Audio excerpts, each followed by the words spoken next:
Bonjour à tous et bienvenue, c'est Alex, préparateur physique sur olympfit.fr. Aujourd'hui, nous allons parler des squats. C'est un exercice sur lequel j'ai déjà fait 2 vidéos qui expliquent en détail comment faire ce mouvement, l'une pour le squat classique et l'autre pour le squat devant. Je vous invite à les regarder pour compléter ce dont je vais parler aujourd'hui. Avant de commencer, j'aimerais préciser que cette vidéo va être divisée en 3 parties. Dans la première qu'on va voir ensemble aujourd'hui, je vais aborder les 3 points essentiels que vous devez absolument respecter quand vous faites vos squats, quel que soit le style que vous adoptez. Et puis nous allons voir la différence entre les 3 styles de squat les plus communs, c'est-à-dire le squat barre haute, le squat barre basse et le squat devant. Nous allons analyser de près ces 3 styles différents pour mettre en avant les caractéristiques des uns par rapport aux autres. Dans la deuxième partie, nous allons parler de l'amplitude du mouvement, c'est-à-dire est-ce qu'il faut faire des squats complets ou pas. Est-ce qu'il faut s'arrêter lorsque les genoux arrivent à 90 degrés de flexion ou lorsque les cuisses arrivent à la parallèle. Nous allons éclairer ce point et je vais vous montrer quand est-ce qu'il faut faire des squats complets et quand est-ce qu'il faut les éviter.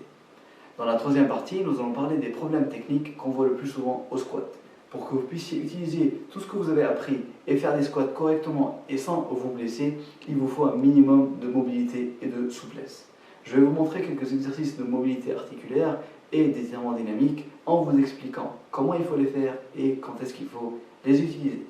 Nous allons tout de suite commencer par les différents styles de squat. Quelle que soit la variante de squat que vous faites, il vous faut absolument respecter ces 3 points essentiels. Le premier, c'est le placement du dos. Il faut que le dos reste bien droit. Attention, ça ne veut pas dire qu'il faut qu'il soit à la verticale. C'est normal de pencher le buste au squat et donc de pencher le dos. Par contre, il faut que la colonne vertébrale reste toujours droite sans ne jamais s'arrondir. Le deuxième point, c'est le placement des genoux. Il faut que les genoux restent dans l'alignement des pieds, c'est-à-dire qu'il faut absolument éviter de les faire rentrer vers l'intérieur. Donc faites attention à bien garder le genou au-dessus des pieds. Le troisième point, et c'est le plus important, concerne la position de la barre. Il faut que la barre reste toujours au-dessus de mon centre de gravité. Ceci est représenté par la ligne jaune. Pendant tout le mouvement, du début jusqu'à la fin, la barre doit rester alignée avec mon centre de gravité, c'est-à-dire directement au-dessus de mes pieds. Le poids doit être stable sur mon dos et ne doit pas m'emporter ni vers l'avant ni vers l'arrière. Ce troisième point est très important parce qu'il m'oblige de me placer d'une certaine manière qui est très spécifique en fonction de la position de la barre sur mes épaules.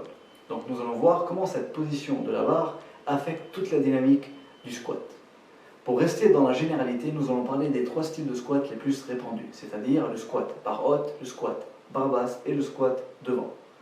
Je vais commencer par vous expliquer ce que je veux dire par squat barre haute et squat barre basse.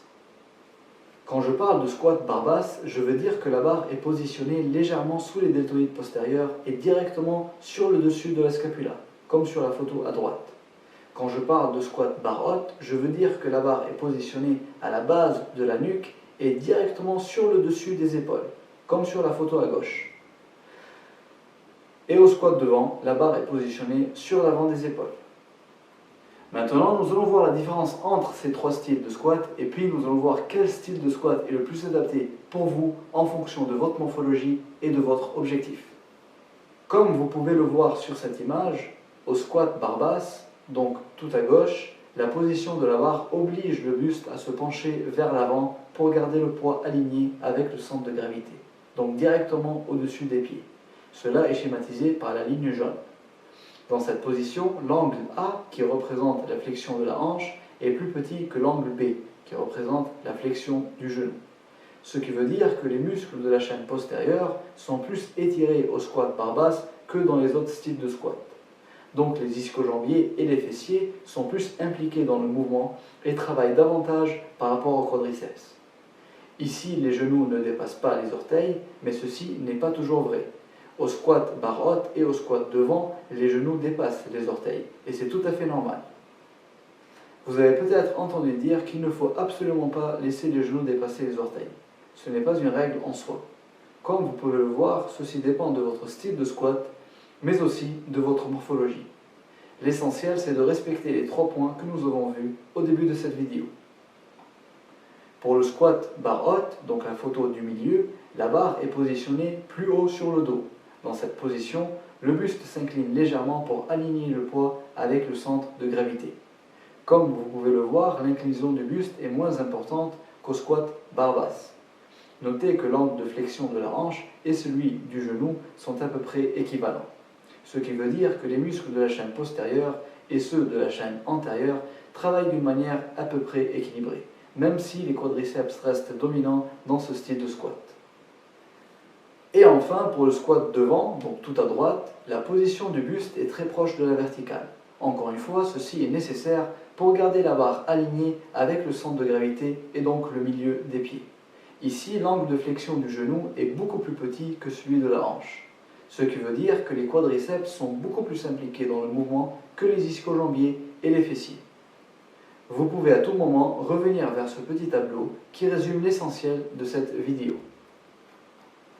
Sur cette image, notez que l'écart des pieds est plus important au squat barre basse. En effet, les talons sont positionnés à l'extérieur de la largeur des épaules et les orteils sont pointés à 30 degrés.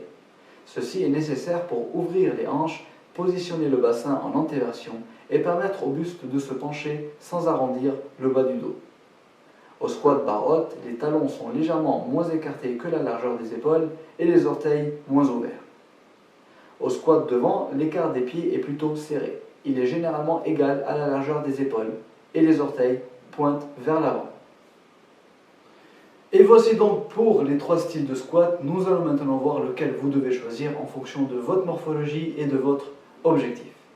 Quand est-ce qu'il faut faire du squat barre basse? C'est un exercice qui est excellent pour les gens qui veulent soit renforcer leur chaîne postérieure, donc ischio-jambier et fessier, ou bien pour les personnes qui veulent travailler lourd, donc c'est un exercice qui permet de prendre très lourd, et d'ailleurs il est préféré par certains force athlétistes, soit pour les gens qui ont des douleurs au genou, puisque dans cet exercice, au squat barre basse, la flexion du genou est minimale, et donc les tensions au niveau de l'articulation sont plus faibles par rapport à d'autres styles de squat. Quand est-ce qu'il ne faut pas faire des squats barre basse? Vu que l'inclinaison du buste est très importante dans cet exercice, les forces de cisaillement que subit le rachis sont aussi importantes. Je ne vais pas rentrer dans les détails de contraintes mécaniques que subit la colonne vertébrale, mais il faut savoir qu'il y a 2 sortes de tensions subies par les vertèbres. La première, c'est la tension de compression, qui est très bien tolérée par nos vertèbres, et la deuxième, c'est la tension de cisaillement, qui est moins bien tolérée par notre colonne vertébrale et qui peut être problématique chez certains sujets.